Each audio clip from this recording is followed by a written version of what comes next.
Hello everyone and welcome back to Xbox Nation. My name is Fletcher and this is the video where we're going to take a look at the upcoming Xbox and Game Pass games for this week and to see if actually any of them are worth your time and or money. This is another pretty busy week and March is kind of ramping up to be one of the busiest of this entire year. Even so, enough blabbering from me, let's dive into the games coming our way.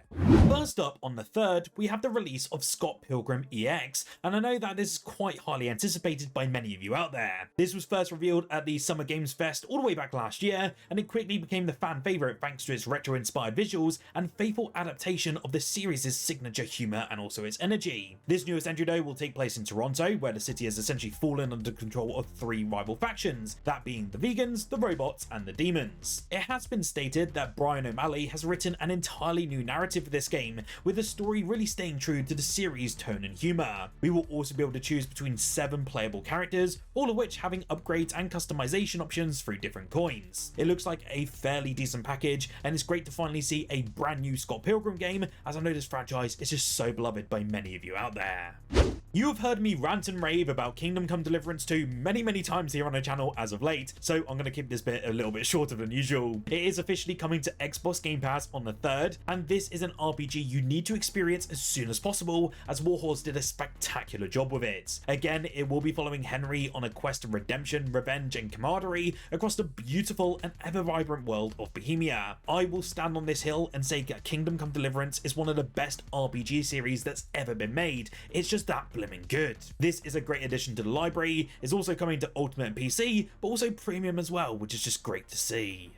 Also joining Xbox Game Pass on the very same day is Final Fantasy III, so yeah, a pretty nice week for RPG lovers. This entry still keeps the same graphics and sounds from the original many moons ago, but they are still such high quality arrangements. When you actually dig a little bit deeper into this entry though, you will notice a bigger improvement has been made across the board with this remaster, and it's very welcome as some of these titles do feel a little bit dated when going back to their original releases on their respective consoles. For me personally, I think the story in this one isn't as strong as number 2, but it does make up for it with some improved systems across the board. It has been many years now since I've actually had a chance to delve into it, but if you do want to give it a go, it comes to us very soon.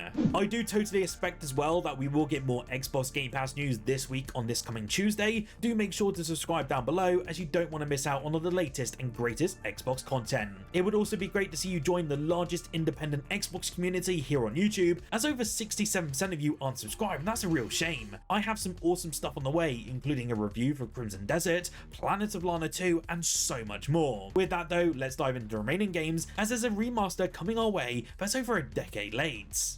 It probably won't shock many of you, but Legacy of Kain Defiance Remastered is officially happening and is arriving onto Xbox this week. Fans of the classic series won't have to wait long, as it will return on the 3rd of March and pre-orders are already live within the Xbox store. Of course, this is going to be following in the footsteps of the recent Soul Reaver 1 and 2 remasters, which were pretty great, and this one's looking to include the same sort of visual upgrades, bonus extras, and some much needed gameplay improvements like we saw in that other remaster. The original Defiance already felt so much smoother than its earlier entries in the series, but it could still be a little bit clunky from time to time, so hopefully these refinements do help modernize it, especially without losing its identity. It's great seeing this legendary franchise getting another chance in the spotlight. I do hope it means we might even get a new game soon. Do let me know if you'll be jumping back into Nosgoth when it launches down below. We had the announcement as of a couple of days ago that we're finally getting some DLC for Ninja Gaiden 4. It's called The Two Masters and it will land on the 4th of March. This new DLC will expand on Ninja Gaiden 4's story with 3 new chapters full of bosses to slay and fiends to wipe out. Nothing has yet been revealed about the additional plot just yet, but it looks to expand on the mysteriously brief Ayane cameo in the main plot, but it's still keeping all other details on their apps at the moment with the brand new trailer I've been showing you on screen. The DLC will also introduce 2 new weapons, one for Yakumo and one for Ryu, and the Abyssal Road Challenge mode. This is essentially a 100 round endurance mode packed with new remixed mechanics for returning foes and new enemies that are introduced within the DLC. It kind of sounds like the Ninja Gaiden equivalent of Devil May Cry's Bloody Palace mode, and I quite look forward to never even getting close to beating it. I've always had a real good soft spot for a good RTS, and it's been great seeing this genre slowly making a comeback on our consoles over the past few years. One that's arriving very soon though is Ultimate General Civil War, and this is a strategy title built entirely around the American Civil War. In that case, you'll be commanding forces across different campaigns spanning from 1861 up to 65, taking part in everything from smaller skirmishes to massive multi-day battles fought across huge battlefields. What really caught my attention with this one when I was doing my research for this video is just how deep it seems to go with the unit management and also the customization, as it lets you shape your army over the course of an entire campaign. The game originally launched on PC back in 2017 and still holds up some very positive reviews, with players kind of praising its addictive strategy loop and detailed historical battles. Honestly, the premise alone has me very interested, so I might be dusting off my RTS skills when it arrives this week. The Marathon Server Slam is in full swing as of right now, and it's given us our first taste of Bungie's new project before it fully launches on the 5th of March. If you're unfamiliar, it is an extraction shooter, but it's kind of more akin to Tarkov, but mixed in with some Apex Legends elements more than anything else. It is for sure a very weird one, as you're essentially a runner, which then inherits your human consciousness as you delve into the planet of Tau Ceti. I am sure more of the story will unfold, but so far I'm kind of not sold on this game. I've played about 10 hours of the Server Slam so far, and I'm definitely coming away more negative than positive. It has some decent gunplay, but the world itself feels just so bloody lifeless, the enemies are really boring, and god, that UI is just awful. I don't know if I can recommend it to you currently, but hey, at least it does perform well on Xbox. If you do want to check out how it is running, go check out my Xbox Nation testing channel to find out some more.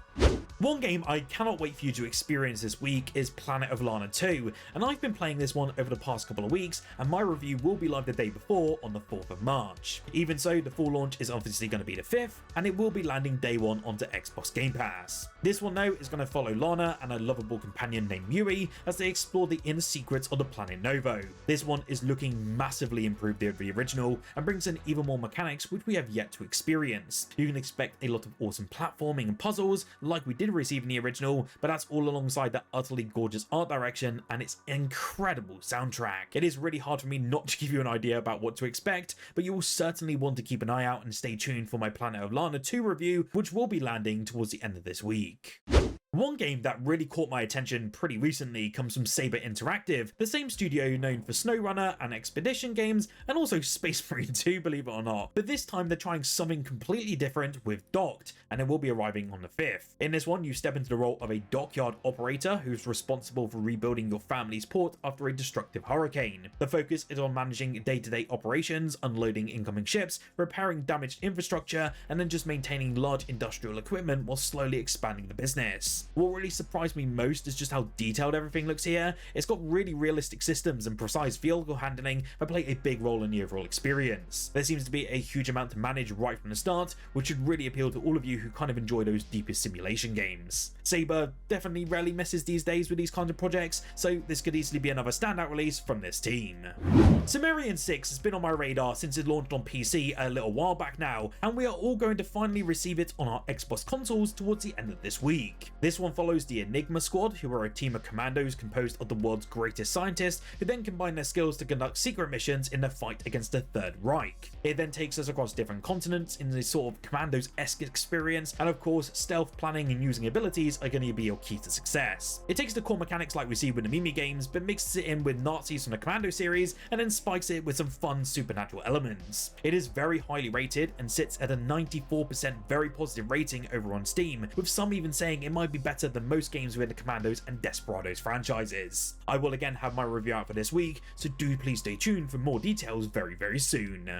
The Souls-like flame is far from being extinguished in 2026. In recent years, we've had some great games on this sort of ARPG subgenre, such as Lies of P, Lords of the Fallen, and Elden Ring to name the largest. But beneath these big names are more modest developments, with great ideas that are sometimes driven only by the passion of a single creator. It seems I've actually found a pearl within the ocean as well, and one that brings back some similar feelings to those of Dark Souls in 2011, and is called The Bearer and the Last Flame. This is similar to Dark Souls, but with new elements that will surely be welcomed by fans of these kind of games, as The Bearer and the Last Flame is also being made by a solo dev. What I've seen so far looks very interesting. It is said the story will also unfold in very linear fashions through various NPCs at the end of the chapter, meaning it's going to be a very different narrative step like we kind of see within these Souls-like games. It could be a very good one. It looks very interesting in terms of combat elements, so do keep it on your radar for the end of this week.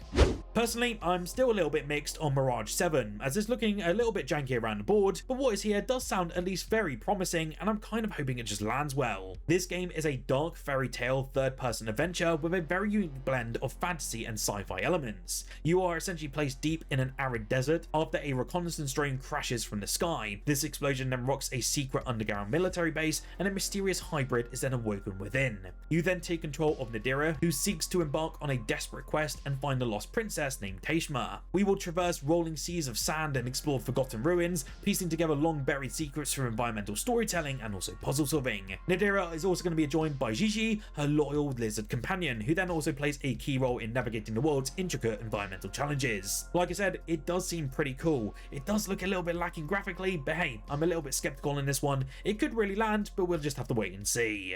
What game are you looking forward to this week? You'll have to let me know down below, and hit that like button if you did enjoy this video. Subscribe as well for more Xbox content every single day, and also do check out my new Xbox Nation testing channel, where I'll be putting up performance and resolution videos on the latest games releasing. With that though, check out the video on screen now, as I covered some great sales that have been occurring on the Xbox store as of right now.